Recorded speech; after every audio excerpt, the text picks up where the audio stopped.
उन्होंने ये स्वीकार कर लिया कि उनकी सरकार के दौरान एसआई भर्ती में बड़े स्तर पर गड़बड़ी हुई थी। सब जुडिस है, तो मैं कुछ कहूँगा तो न्यायोचित नहीं होगा, लेकिन कांग्रेस के लोगों को आत्मचिंतन करना चाहिए कि आपके राज का जो पाप है। देखो, मेरा मानना तो ये है कि परीक्षा का निर्णय जो भी होगा सब जुडिस है, जो आगे देखा जाएगा, लेकिन कांग्रेस के लोगों की बुद्धि भ्रमित हुई है। मैं जो देख रहा हूँ सिनेरियो, इनका एक नेता बयान जारी करता है, फिर दूसरे नेता कहीं से जहाज में बैठ के भागते हैं, फिर वो बयान जारी करते हैं।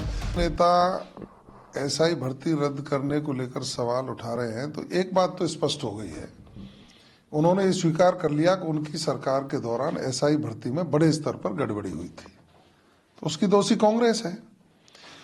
माननीय मुख्यमंत्री जी का, आदरणीय भजनलाल शर्मा जी का मैं आभार व्यक्त करूंगा कि उन्होंने पदभार ग्रहण करने के तुरंत बाद युवाओं के सपनों को साकार करने के लिए एसआईटी का गठन किया और उसकी जांच हुई। एक जांच रिपोर्ट सरकार के पास आई, सरकार ने सब कमेटी का गठन किया, सब कमेटी ने अपनी राय दे दी। चूंकि अब मामला सब जुडिस है, तो मैं कुछ कहूँगा तो न्यायोचित नहीं होगा, लेकिन कांग्रेस के लोगों को आत्मचिंतन करना चाहिए कि आपके राज का जो पाप है उसी के कारण बेचारे युवा परेशान है। मैं सर, जिस प्रकार से जो आरोप लगाए गए, अब आगे पर क्या मान के चले, क्या रहेगा इस परीक्षा में? देखो, मेरा मानना तो ये है कि परीक्षा का निर्णय जो भी होगा सब जुडिस है, जो आगे देखा जाएगा, लेकिन कांग्रेस के लोगों की बुद्धि भ्रमित हुई है।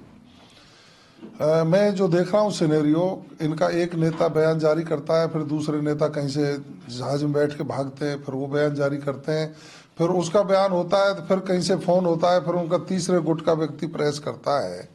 इससे इनमें खुद में सिर फटब्बल की स्थिति हो रही है, और ये आम जन को भ्रमित करने के आधारहीन बयान जो जारी कर रहे हैं, मैं उनकी भर्त्सना भी करता हूँ और उनको सलाह देता हूं कि आप थोड़ा सा राजस्थान के विकास की सोचिए।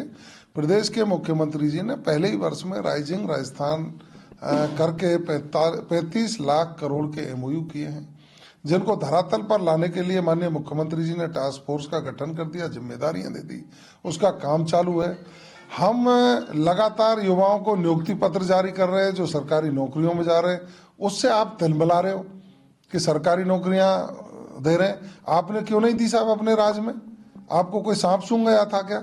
लेकिन चूंकि आपकी सोच युवाओं की विरोधी थी, माननीय भजनलाल जी की सोच युवाओं के साथ है, गरीब के साथ है, महिला के साथ है, किसान के साथ है, इसीलिए किसान सम्मान निधि बढ़ाने की बात करते हैं, फसलों के समर्थन मूल्य बढ़ाने की बात करते हैं, डीजल पेट्रोल के दाम कम करने की बात करते हैं, महिलाओं को सिलेंडर 450 में देने की बात करते हैं, पेंशन बढ़ाने की बात करते हैं, या अच्छी एजुकेशन हो उसके लिए बात करते हैं। ये माननीय भजनलाल शर्मा जी की सोच है।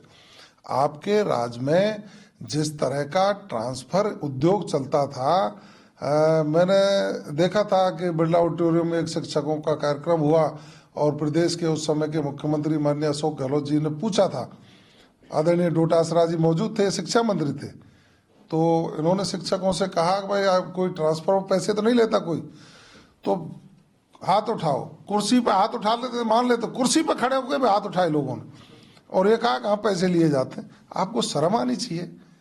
अब देखिए ना, राज पारदर्शिता से माननीय मुख्यमंत्री जी के नेतृत्व में सारे काम सफल हो रहे हैं और राजस्थान विकास की गति पर दौड़ पड़ा है।